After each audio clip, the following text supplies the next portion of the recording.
Saudara-saudara sekalian, insya Allah kita tidak akan mati dalam keadaan berjudi. Tapi yang bisa membuat kita mati kafir, hubbi aklil haram, suka memakan makanan haram. Salah satu diantaranya menerima serangan fajar ketika pemilu yang lalu. Kau tepuk tangan baru kau semua pelakunya. Hei, saya mau tanya, Dek, kalau kau terima serangan fajar 300.000, kaya ndak? Kaya tidak?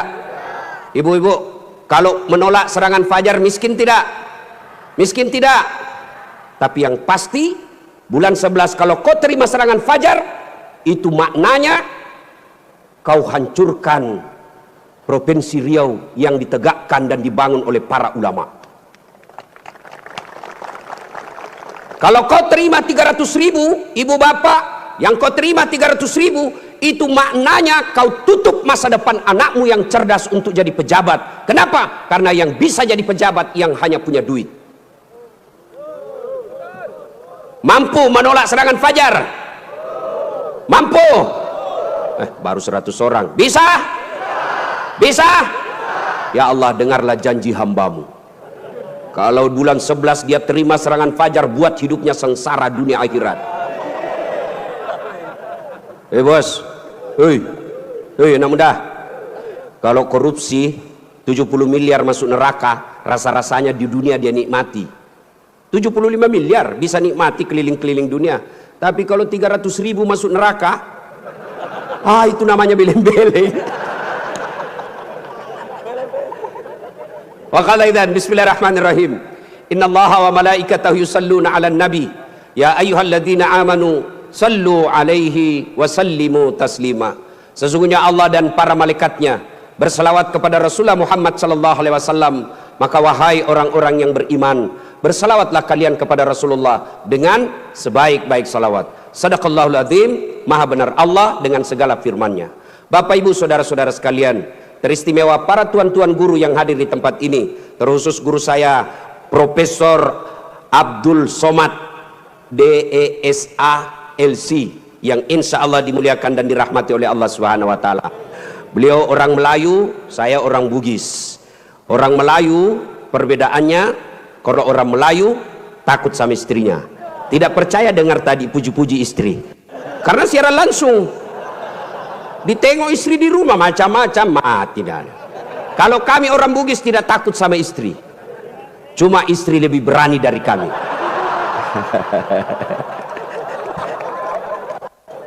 Kita serius dulu, ini kumpul keluarga ya.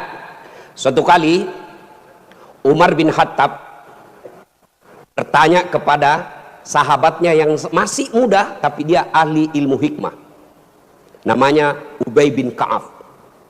Umar bertanya, Ubay, apa sih makna daripada takwa? Umar bertanya kepada anak muda karena dia ahli hikmah, apa makna dari takwa sebenarnya? Lalu Ubay bin Ka'ab balik bertanya kepada Umar, Umar, pernahkah kamu berjalan bersama Rasulullah? Pernah? Melewati jalan-jalan yang tebing? Ya. Apakah ketika Nabi menemui jalan yang banyak tebing, cadas, banyak batu-batu runcing, apakah Nabi mundur ke belakang? Kata Umar, tidak. Terus saya melihat Nabi melincingkan tangannya lengan. Lalu kata Umar bin Khattab, Nabi mengambil gamisnya naik ke atas, kurang lebih seperti ini. Lalu kemudian Nabi berjalan dengan berhati-hati. Jalan lagi. Lalu kata Ubay bin Ka'ab, itulah takwa, kehati-hatian. Apa hubungannya? Satu, kalau kau mau punya rumah tangga yang baik, adik-adik sekalian, hati-hati milih calon istri. Jangan kau pilih karena dia cantik, karena kau akan menderita bayar ongkos kecantikannya.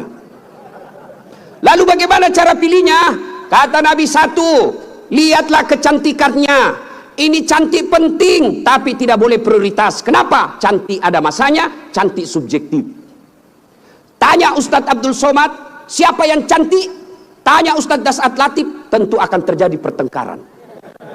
Siapa yang cantik Dasat Latif? Mamanya Ece dong di rumah saya. Kata Ustadz Abdul Samad, mama istri saya. Urusan bapak bukan urusan saya.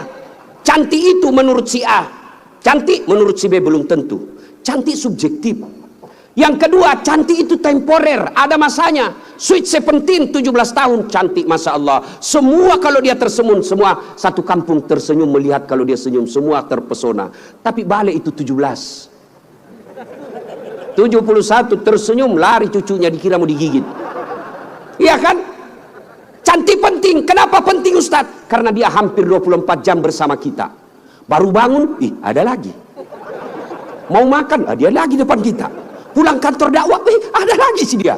Keluar kamar mandi, aduh dia lagi. Jadi kalau jelek casingnya, biasanya kita cepat ganti casing. Cantik penting, tapi tidak boleh prioritas. Karena kalau cantik, kau akan kecewa suatu saat. Yang kedua kata Nabi, lihat keturunannya. Keturunan penting tapi tidak boleh prioritas. Kenapa? Ada orang bapaknya Nabi, ternyata anaknya pengkhianat. Nabi Nuh. Ada orang bapaknya penyembah berhala tapi anaknya jadi Nabi, Ibrahim alaihissalam. Penting kau lihat keturunan tapi tidak boleh prioritas. Kenapa? Karena itu hidayah datang dari Allah. Yang ketiga kata Nabi, pilihlah dia karena kekayaannya. Penting cari orang kaya. Kenapa? Mudah-mudahan kata orang Bugis, koma bene ko sapa ko yarong kai mo suroi macek-ceking. Artinya kalau kau beristri, kau lihatlah mana yang bisa kau nyangkut kalau kau jatuh. Penting. Rasulullah menikah dengan Siti Khadijah, janda kaya di Makkah waktu itu. Penting cari kaya, tapi jangan prioritas. Kenapa? Kekayaan ada batasnya. Dia kaya Ustadz. Iya kah? Iya kaya. 7 turunan tidak akan miskin. Masalahnya dia turunan ke-8. Yang keempat kata Nabi, pilihlah karena agamanya. Bertanya mahasiswa saya di Unhas, Ustadz kenapa agama nomor 4? Mestinya kan nomor 1. Saya bilang jangan salah dek, agama nomor 4 tapi tidak titik di situ, koma. Ada stressingnya, dikasih board cetak miring tebal. Utamakan agama, dengan agama kau bisa dapat semuanya. Mencari perempuan cantik, kaya, keturunan baik-baik, baik agamanya, 100 orang belum tentu ada 1. Kalau Ustadz Abdul Somad tahu di Pekanbaru ada seperti itu, tunjukkan saya. Saya juga masih mau. Iya, tapi yang banyak kan cantik wajahnya, otaknya heng. Kaya lagi, mukanya kayak kesurupan. Maka mendapati sempurna tidak mungkin. Tapi makanya Nabi katakan, utamakan agamanya. Adik-adik sekalian, kalau kau melihat perempuan, lihatlah agamanya.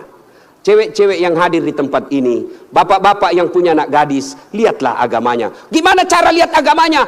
Gampang, paling gampang. 1, lihat dia rajin tidak berjamaah ke masjid.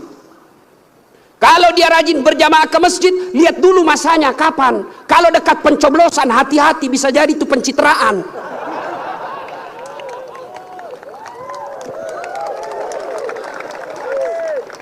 Ada juga di Pekanbaru begitu? Ada. Kau salah, kenapa kau pilih? Ya, hati-hati milih istri. Cewek, kalau kau mau lihat cowok yang baik, lihat sholatnya. Kalau kau berjalan bertiga, tiba-tiba masuk waktu sholat dia gelisah, dek cari masjid dulu, itu sudah harapan. Tapi begitu kau bilang dek, dia bilang dek, bang, sholat dulu dong. Sudah mau asar ini kita belum sholat duhur. Nanti kau lewatin surga. Besok aja lagi sholat. Sudah selesaikan. Langsung katakan wabillahi taufiq wal hidayah. Say goodbye. Dan tidak usah pacaran bos. Ada. Saya kadang curhat ibu-ibu. Kenapa suami istri saling tidak menghargai? Suami memaki istrinya, istri menghina suaminya. Salah satu sebabnya karena kau terlalu lama pacaran. 4 tahun kau pacaran, 4 tahun saling membohongi, maka tidak ada lagi wibawa di depannya. Adik-adik cewek, jangan terlalu lama dipacari. Begitu kalau ada cowok senang kamu, kalau kau senang saya, lamar saya tunggu kau minggu depan. Begitu kau bilang lamar, hilang itu dia besok. Ini juga cewek sekarang baru modal-modal dikirim stiker lope-lope. Kelepak-kelepak, beleng-beleng. Modal 15.000 dibelikan roti 1 bungkus, teh 1, autan 2 biji. Bawa pinggir jalan lihat nonton mobil. Motor aja 1 tahun dicicil lunas. Masa kau 3 tahun dipacari tidak ketemu-ketemu, tak dilamar-lamar? Berhenti. Maka yang pertama, kalau mau punya rumah tangga yang baik, pilih karena Allah. Yang kedua, saudara-saudara sekalian, percaya bahwa tidak ada rumah tangga yang tidak ada masalahnya.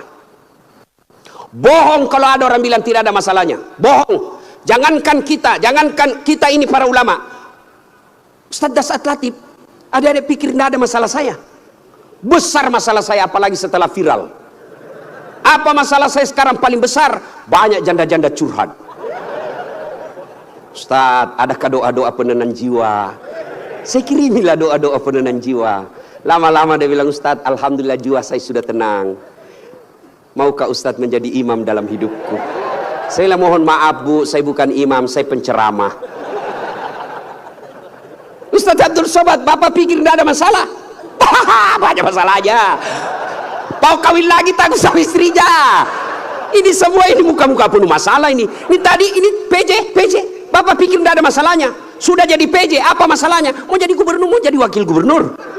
Semua orang punya masalah. Coba lihat Pak, dalam hidup ini jangankan pajak jabatan, dalam rumah tangga coba lihat. Waktu kita sarjana apa masalah kita? Mau kerja, sudah kerja selesai masalahnya? Tidak. Mau jadi kepala bagian, sudah jadi kepala bagian selesai masalahnya? Tidak. Mau jadi kepala dinas. Sudah kepala dinas selesai masalahnya, mau jadi sekda. Sudah jadi sekda selesai masalahnya, mau jadi gubernur. Sudah jadi gubernur selesai masalahnya, enggak, mau 2 periode. Sudah 2 periode, selesai masalahnya, ditangkap KPK. Enggak ada orang tidak ada masalahnya Pak. Semua orang punya masalah.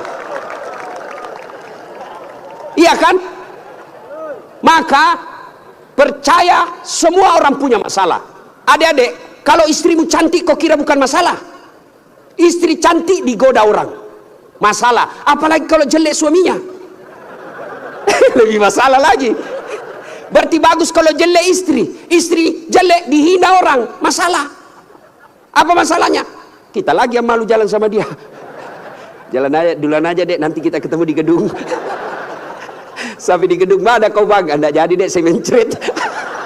Istri cantik masalah, tidak ada istri juga masalah.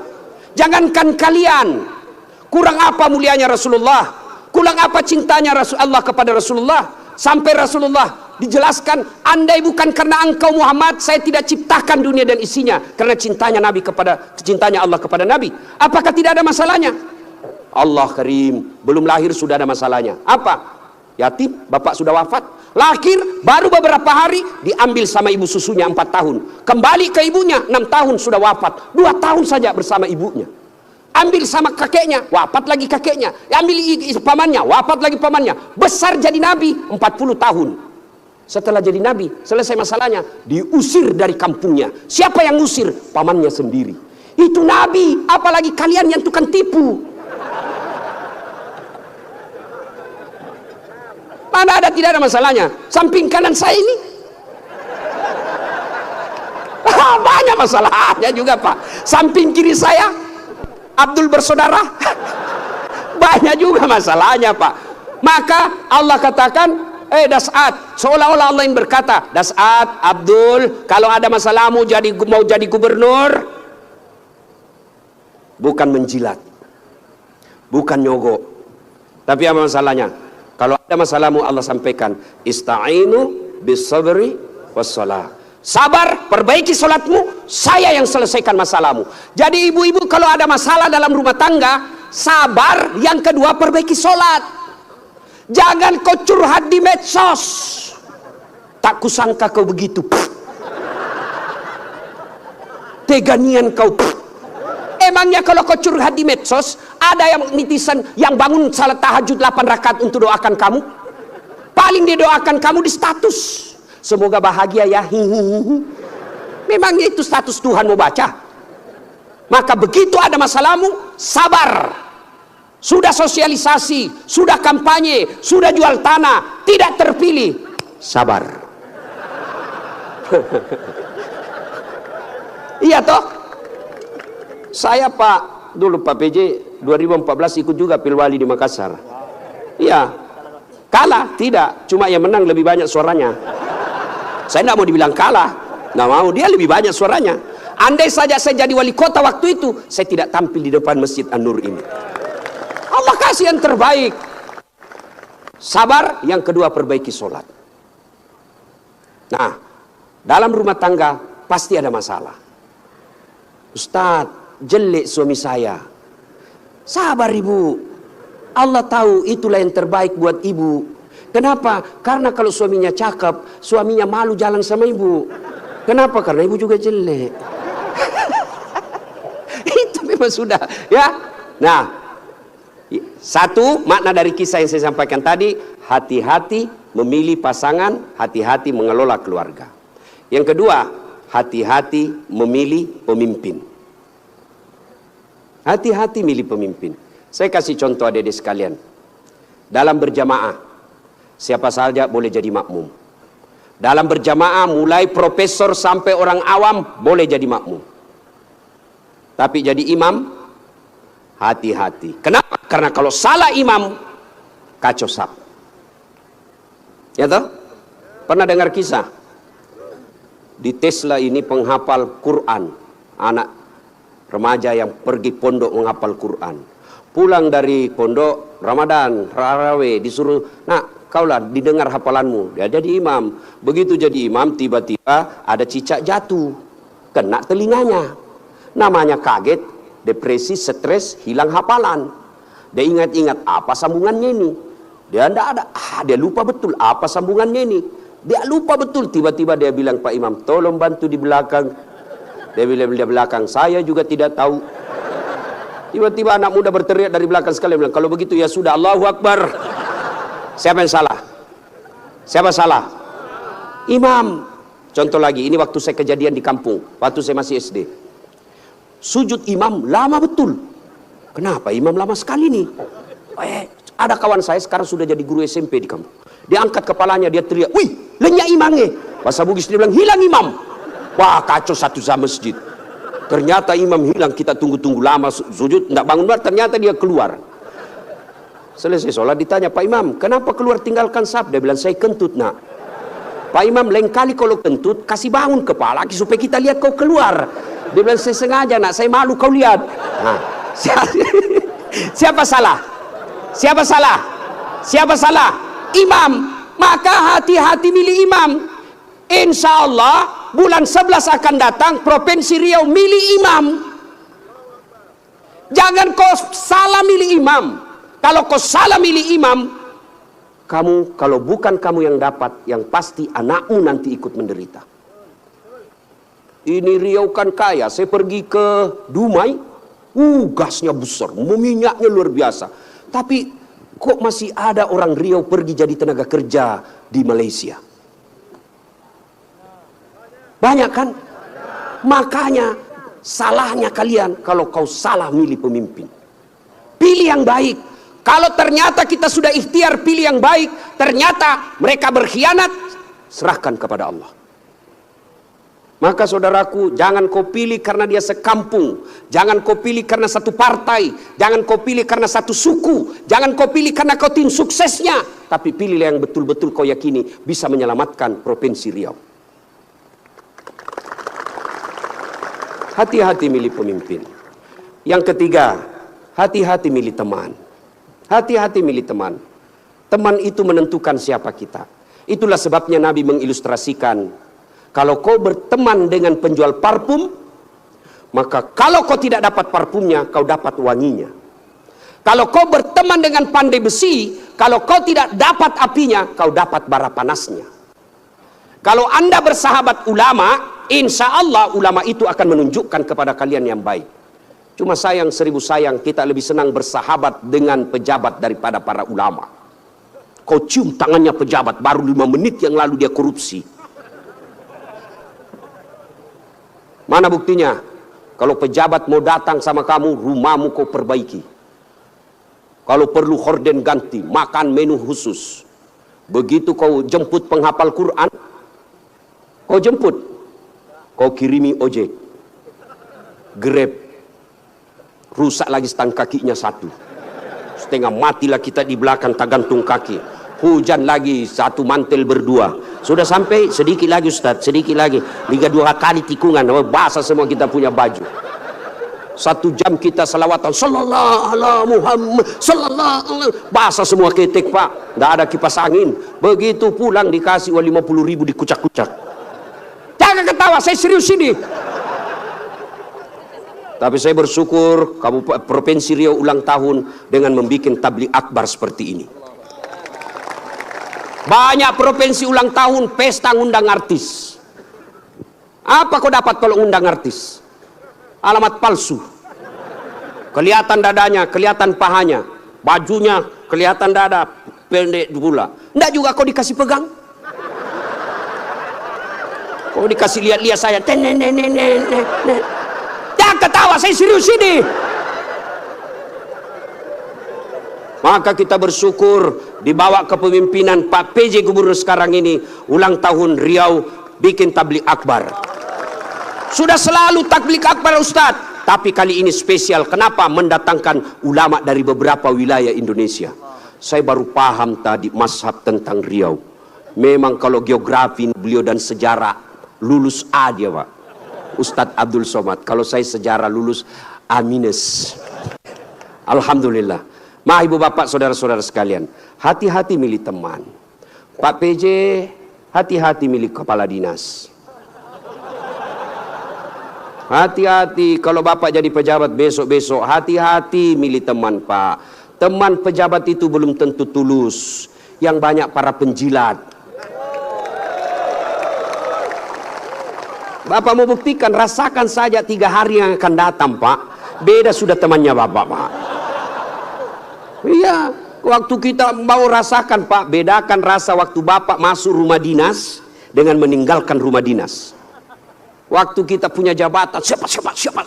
Wah, begitu hilang lewat kita dia pura-pura tidak lihat. Maka keliru para pemimpin kalau Allah berikan kepemimpinan lalu dia tidak gunakan untuk membela agama Allah. Saya biasa kasihan lihat pejabat, kan tidak semua orang dikasih nikmat jadi pejabat. Kalau ulama masuk surga, masih ngantri Pak. Masuk tapi masih ngantri, lama dia nunggu.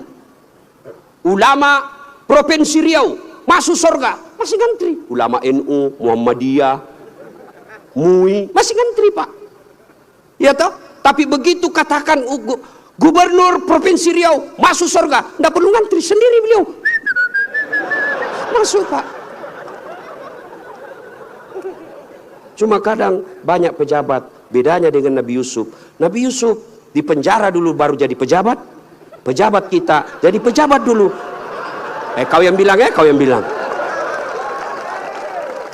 Apakah sepenuhnya salah pejabat? Bukan, salah sampean sedulur-sedulur. Kenapa sampean pilih kalau tahu dia pembohong? Sen kanan belok kiri. Maka kalau kalian benci pejabat-pejabat pelakuan seperti itu, tidak usah menjelek-jelekkan di medsos. Tidak usah memaki-maki di medsos. Kalian bisa kena pasal pencemaran nama baik. Gimana caranya? Balas di bulan 11 nanti. Jangan kau pilih mereka yang suka bohong. Selesai urusan. Pesan khusus. Boleh berbeda pilihan, tapi jangan kau berpecah belah. Jangan baper solat politik. Jangan percaya janji-janji tim sukses. Masih ingat pemilu 2019? Masih. Siapa yang bertanding? Bapak Joko Widodo dengan Bapak Prabowo. Siapa yang menang? Bapak Joko Widodo. Siapa menterinya? Bapak Prabowo. Satu paket. Kalian bertetangga sampai sekarang masih musuhan. Apa namanya kalau bukan beleng-beleng? Maka saudaraku, penting memilih kepala daerah, penting memilih pemimpin di daerah kita, tapi jauh lebih penting memelihara kemaslahatan dan persaudaraan kita. Innamal mu'minuna ikhwah. Orang Islam itu bersaudara. Tangan kanan gatal tanpa disuruh kiri yang garuk. Tangan kiri yang gatal tanpa diundang kanan yang garuk. Gatal dua-duanya, kerjasama. Anak muda jalan-jalan, tahan tuh kakinya, kaki tahan tuh, seluruh tubuh merasa sakit. Aduh. Padahal kaki tahan tuh, mulut. Tiba-tiba mata juga bereaksi. Dia cari mana yang luka. Bereaksi berikutnya, tangan mengusap, mulut meniup. Padahal kaki yang luka. Tidak ada orang kakinya tahan tuh. Tek. Rasa kopi jalan lagi. Begitu mestinya kita di Riau. Satu sakit, yang lain ikut merasakan. Ya, jangan berpecah belah. Bersatu. Politik proses 5 tahunan. Tidak senang, tidak usah jelek-jelekkan. Cukup, jangan dipilih. Kalian tim sukses, jangan bodoh-bodohi masyarakat. Kalian para calon, jangan kau sogok rakyatmu. Kalian rakyat, jangan kau peras calonmu. Selesai. 5 tahun saja. Jangan sampai pemilih kepala daerah kita meninggalkan dosa jariah dan meninggalkan perpecahan di antara kita. Ya, adik-adik sekalian, banyak yang ingin kita sampaikan. Tapi waktu yang sangat terbatas. Pesan khusus, jaga persaudaraan, jangan berpecah belah. Ya.